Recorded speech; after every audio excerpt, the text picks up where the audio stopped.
प्रधानमंत्री जी ओबीसी हैं, बताते हैं हम ओबीसी हैं, तो क्यों आरक्षण का लाभ लेंगे? क्यों लेंगे? प्रधानमंत्री बनने से पेट ओबीसी है तो आरक्षण नहीं, इतना धन लूटने से पेट नहीं भरा जो गुजरात में लेकर गए। आ गए कि नहीं आ गए? पीएम केयर फंड में लूटे, किसमें नहीं लूटे। अब 4 बार आदमी मंत्री बनता हो, जात के नाम पे आरक्षण लेता, क्यों लेगा वो? स्थिति के ऊपर आरक्षण होना चाहिए, जो गरीब हो कोई भी जाति का, उस हिसाब से आपका आरक्षण की संशोधन होना चाहिए ना। आरक्षण की जो भी स्थिति है उसमें संशोधन होना चाहिए। ओबीसी में नॉन क्रीमी का जो क्राइटेरिया बनाया गया वो कोई भी अरे भाई का हो, जब पता ही नहीं, क्रीमी लेयर ऑलरेडी चलता है। आईएएस के लड़के को आरक्षण नहीं मिलता है, किसी को पता ही नहीं है आरक्षण की परिभाषा क्या है।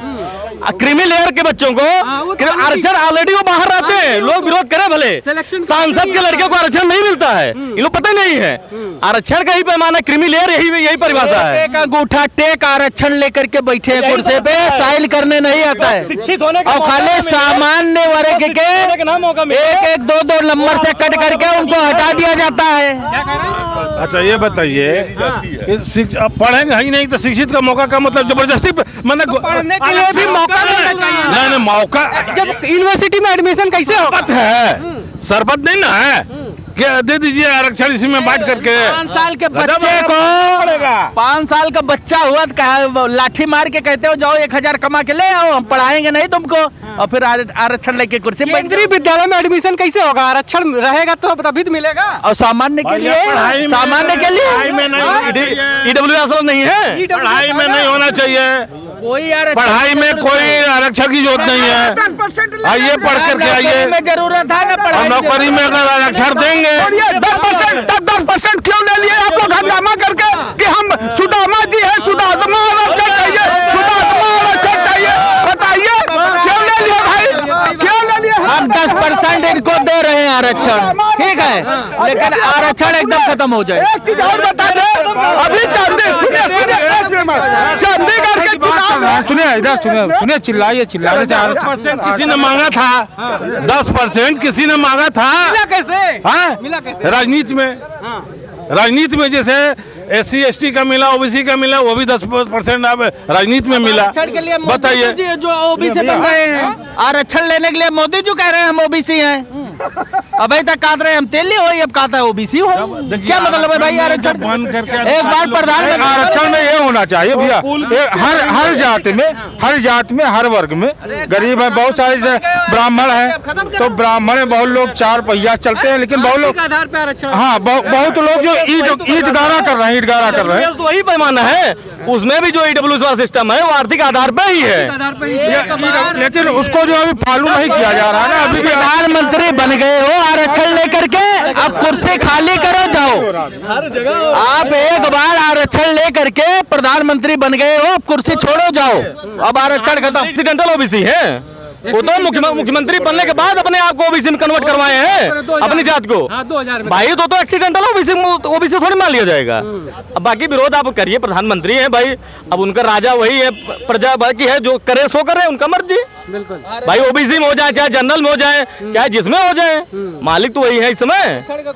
और बाकी आरक्षण का मतलब होता है प्रतिनिधित्व। क्या कह रहे हैं? पूरी तरह से अब आरक्षण खत्म कर दो, 10% उनका भी और 50 जो हम लोग को मिला इसका भी, सब खत्म करके बराबर पे आओ और सब जगह एडमिशन हो। आप बराबर नहीं है अभी, क्यों नहीं है? अम्बेडकर का संविधान बदलने का पावर है पावर, बताइए। आपको मालूम है कि बाबा साहेब भीमराव अम्बेडकर लिखे हैं एक शब्द, बता दीजिए, भारत के प्रधान एक शब्द भी नहीं लिखा अपने हाथों से, मिला करके हुए अपने हाथों से एक शब्द नहीं लिखा है। प्रधानमंत्री सबके संसद के मिला के हुए हैं कि अकेले? भाई अब जैसे जो सुनिए, हम कह रहे हैं कि जो बड़े आदमी है, जो काश्तकार है, वो अपना जमीन बांटे गरीबों में, आरक्षण से बात करो, बांट दो, जल जमीन जंगल सब एक बराबर करो। इन्होंने तो सिर्फ कैलीग्राफी की है, मतलब मतलब लिखने का काम हाँ था लिखने कब किया है? आप बताइए, लिखने का मतलब कंप्यूटर ऑपरेटर का मतलब साइंटिस्ट नहीं होता है। नहीं होता है। अच्छा ये बताइए अभी आपको दिखा देते हैं। अच्छा, ये कोई कानून बनता है? इधर देखिए, किसी सुनिए IAS विभाग में सचिव होता है, टाइपराइटर रखा जाता है, तो उसको जो सचिव बोलेगा लिखेगा ना, इसका मतलब टाइपराइटर सचिव तो हो नहीं गया, टाइपराइटर IAS हो नहीं गया। हाईकोर्ट में आदेश देता है, हाँ हाईकोर्ट में जो आदेश देता है वो जरूरी नहीं कि वो ऑपरेटर का आदेश हो। बिल्कुल भाई, दिमाग का मतलब होता है वहाँ संविधान लिखना होता है, ना कि यहाँ होता है कि राइटिंग करना लिखना होता है। बाबा साहब दिमाग लगाए थे, उसके बाद संविधान लिखा गया था।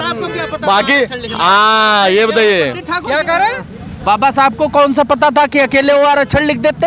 उसमें कमेटी बनाई गई थी, वहाँ पंडित और छत्री बैठ करके लिखे हैं संविधान। बाबा लिखे नहीं, कमेटी के एक सदस्य थे वो। बाबा साहब कमेटी के सदस्य।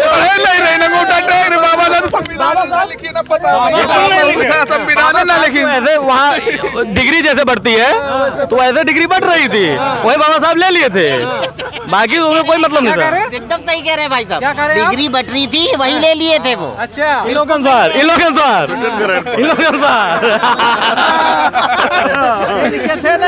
संविधान लिख देंगे। बाबा साहब पढ़े लिखे नहीं। वो खाली मेंबर बना लिया गया था उनको।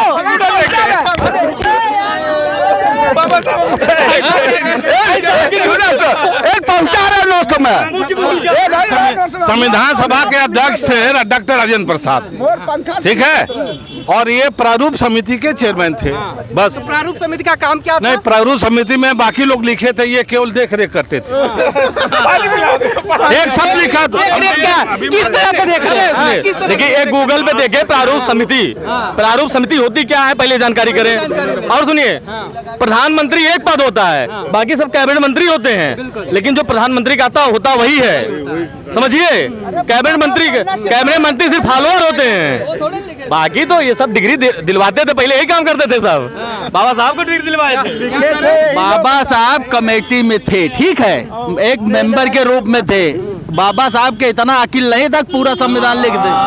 अच्छा, ये बताइए, मोदी जी हाथ काहे जोड़ते हैं उनके सामने? वो हम लोग जो कमेटी में हैं सबको हाथ जोड़ते हैं, कि जो कमेटी में जितने लोग थे सब लोग हाथ जोड़ते हैं। क्या बात कर रहे हैं? अब सोचिए, अब इनके अनुसार यही दुर्भाग्य है। अच्छा, मैं पूछ लेता हूँ लोगों से। इनके अनुसार सुनिए, इनके अनुसार कि दुर्भाग्य अंगूठा टेक को कमेटी में रख लिया गया था। अब सोचिए, अंगूठा टेक को फर्जी डिग्री, मतलब सरदार पटेल जी मूर्ख थे, इनके अनुसार सरदार पटेल जी मूर्ख थे, राजेंद्र प्रसाद जी मूर्ख थे भाई, इनके अनुसार ना कि उनको अंगूठा टेप को कमेटी में रख लिए गए थे। वाह भैया। अच्छा, मैं पूछ लेता हूँ लोगों से, बाबा साहब के बारे में क्या ख्याल है? जिस तरह से लोगों की बात, इनके ख्याल से मेरा ख्याल कोई नहीं भैया। बाबा साहब पढ़े लिखे थे, लिखे थे, संविधान लिखे थे। ये तो कह रहे ले ही चिपकाए थे, बताए ले ही चिपकाए देश के लिए। हमारा मतलब पढ़े लिखे बेकार हो गया, ये बता रहे ले ही चिपकाए थे। इनको भी पता नहीं होगा, इतना जितना जने खड़े हैं ना, कोई को पता नहीं होगा। जब बाबा भीमराव अंबेडकर संविधान को पढ़ रहे थे, संविधान में संशोधन कर रहे थे, जो इनके कमेटी के थे, सबका लिखने के आने के बाद सबको बैठा करके सोच समझ करते। चुप रहो पहले, चुप रहो,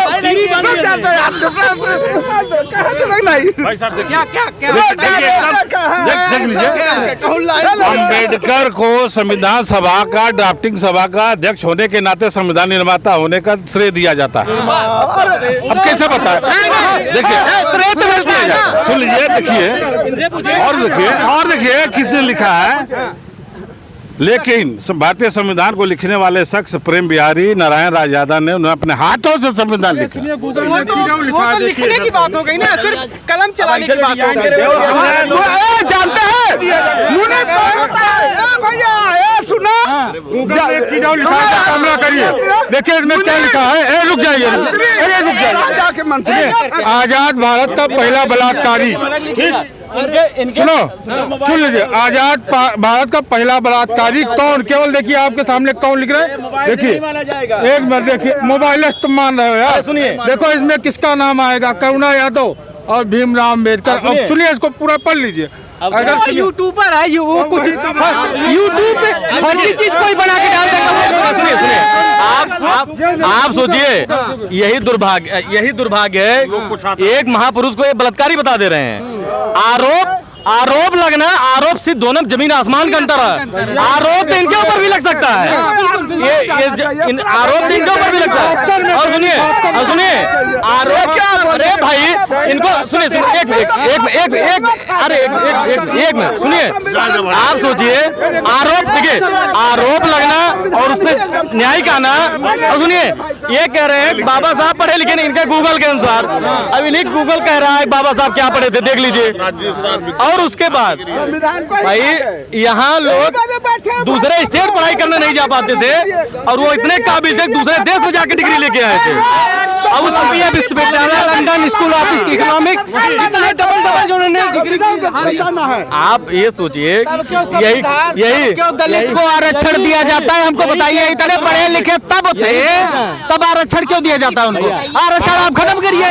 वो बहुत ही संघर्ष से पढ़ाई किया था उन्होंने, बहुत ही विरोध के साथ पढ़ाई किया था, बहुत ही उनके साथ जो है। अरे हम क्या न्यायिक बात कर रहे हैं, न्यायिक बात कर रहे हैं। भाई साहब हो सकता कहीं, सुनिए भाई साहब हो सकता किसी गांव से बिलोंग करते होंगे, लखनऊ में लगभग रहने वाले लगभग गांव से बिलोंग करते हैं। और गांव में ऐसी आबादी जो है, आप देख लिए उनके पास जमीनें जायदाद कितनी है। भाई जो मजदूर वर्ग है उसको खेती कर रहे हैं, दूसरे खेती कर रहे हैं, अपनी खेती नहीं कर रहे हैं, तो पढ़ने का मौका कब पाएंगे? इसीलिए उनको प्रतिनिधित्व करने का मौका मिलता है, चाहे जिस बेस पे आप प्रतिनिधित्व पाइए। आरक्षण लोगों के घर काम कर रहे हैं, लोगों के घर खाली हैं। जो ठाकुर पंडित होते थे, सबसे ज्यादा उनके पास जमीन जायदाद होती थी, उनके घरों में लोग काम करते थे, उनको पढ़ने का मौका कहाँ मिलता? ऐसा है, ये लोग जैसे 5 साल का बच्चा होता है, पैसा कमा के ले आओ, हम तुमको आरक्षण से नौकरी दिलवा देंगे, ये इनकी मानसिकता होती है। आप सोचिए, आज भी है वो मानसिकता। आज सोचिए, शिक्षा पे ध्यान नहीं देंगे। भाई साहब ये कह रहे हैं वो 5 साल के बच्चों को मजदूरी करवाते हैं। उनकी मजबूरी क्या है? 5 साल के उनकी मजबूरी क्या है? 5 साल बच्चे को मजदूरी क्यों करवा रहे हैं? इस पे गहन चिंतन नहीं किए होंगे। भाई उनकी मजबूरी है मजदूरी करवाना, नहीं उनका पालन पोषण नहीं हो पा रहा है। अगर खाने एक सिंपल सी चीज हम पूछ रहे हैं, अगर जो व्यक्ति जो भीख मांग रहा है या जो घुमक्कड़ जनजातियां हैं, उनको ऊपर उठाने के लिए क्या, कैसे ऊपर उठेंगे बताइए? ऊपर अपने बच्चों से, अगर आपको करना हो तो आप क्या करेंगे उसके लिए? विद्यालय नहीं खुला हुआ है। नहीं, आप क्या करेंगे कि वो पढ़ लिख जाए, अच्छी जगह नौकरी करे, क्या करेंगे आप अगर आपको मौका नहीं? मैं मौका इसलिए है कि हमको गड्डी नहीं चाहिए नोटों की, और धन नहीं चाहिए कि बैंक में जमा करो। आप बच्चे पूछ रहे हैं दो, आप बच्चे बात कर रहे हैं। अगर आपको मौका दिया जाए आप क्या करेंगे? क्या मौका दिया जाए? अगर आपको कहा जाए कि आपकी जिम्मेदारी है, इस तरह के जो बच्चे हैं, इस तरह के जो परिवार हैं, इनको ऊपर उठाना है, शिक्षा देना है, पढ़ाई लिखाई करानी, नौकरी इनको कराना है, क्या आप करेंगे? पहले तो लालच अपनी खत्म करेंगे, जो बैंक बैलेंस कर रहे हैं वो बंद करना चाहिए। ठीक है, आप सोचिए, उनको आप पढ़ाइए लिखाइए, बिल्कुल नहीं।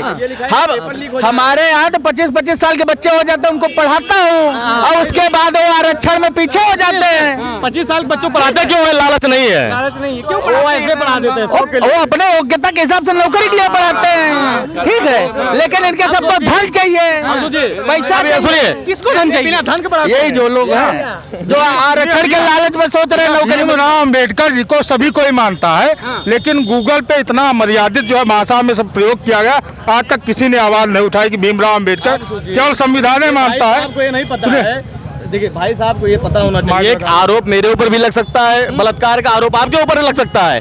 आरोप लगना हमारी अपने श्रेणी में, अरे भाई साहब आरोप लगना, उस पर जजमेंट क्या है? बलात्कारी थे, सिद्ध हुए थे। आप भी पहले चेक करिए, जजमेंट चेक करिए भैया। मैं हाई कोर्ट के एडवोकेट हूँ भाई साहब। जजमेंट होना और आरोप लगना, आरोप मेरे ऊपर लग सकता है, इनके ऊपर किसी के ऊपर लग सकता है। भाई ये हाईलाइटेड क्या रहे, इनका पड़ोसी इन्हीं के ऊपर 376 लगा दे, क्या कर पाएंगे? भैया वो भारत के संविधान का रचनाकार है, हमारी बात दूसरी है। सुनो, हम पुरुष है, इनके ऊपर 376 लग चुका बा, 376 लगा बा, तू कराता है, सही कहा है। चलो इस समय 376 लगना जैसे कभी प्रतिरोध में भाई आप हमारे दुश्मन हैं, हम लगा दिए, आप परेशान होइए। और महिला का आरोप लगाना ही पर्याप्त होता है। यहाँ यूपी में घटना उससे मतलब नहीं है, जाके दूसरे स्टेट में जाके FIR दर्ज करे, FIR लिखना पड़ेगा। महिला का कहना ही पर्याप्त होता है, आपको नहीं पता है। लेकिन जजमेंट आना दूसरा बात हो, ट्रायल में जाता है मामला। हाँ, जांच होती है भाई। मैं जानता हूँ कि महिला का केवल जो पास्को होता है केवल लड़की का बयान ही महत्व रखता है, उसमें मेडिकल भी महत्व नहीं रखता। मैं जानता हूँ इस चीज को, लेकिन हमारे देश के महापुरुष हैं जिनको हम महापुरुष की श्रेणी में बताते हैं। किसी को भीमराव अम्बेडकर के बारे में बताते हैं कि हमारे देश के संविधान की रचना उन्होंने की है। भीमराव अम्बेडकर भैया सन आजादी के बाद भारत देश पहला मुकदमा लिखा गया था बलात्कार। जैसे अभी भाई साहब भीमराव अम्बेडकर साहब का विरोध कर रहे हैं, नहीं हो सकता उस समय हो सकता अब भाई नहीं। अभी जैसे इन्होंने कहा भीमराव अम्बेडकर साहब पढ़े लिखे नहीं तो अंगूठा छाप थे भाई, यही विरोध है ना, वही अज्ञानता है। सीधे बाबा साहब का विरोध करना हो गया भाई, विरोध नहीं पूरा भारत का विरोध हो गया, संविधान का विरोध हो गया बाबा साहब को ऐसा कहना। आपके माइक पे बोलने की जो स्वतंत्रता दी है लोकतंत्र में, वही संविधान की निभाता, शायद आपको नहीं पता है। तो आप समझिए बाबा साहब की जो प्रतिभा का मूल्यांकन ना कर पाए, वो अपना कभी मूल्यांकन नहीं कर सकता, ये सच्चाई मान लीजिए। वो उसी चीज का दुरुपयोग कर रहा है एक हिसाब से।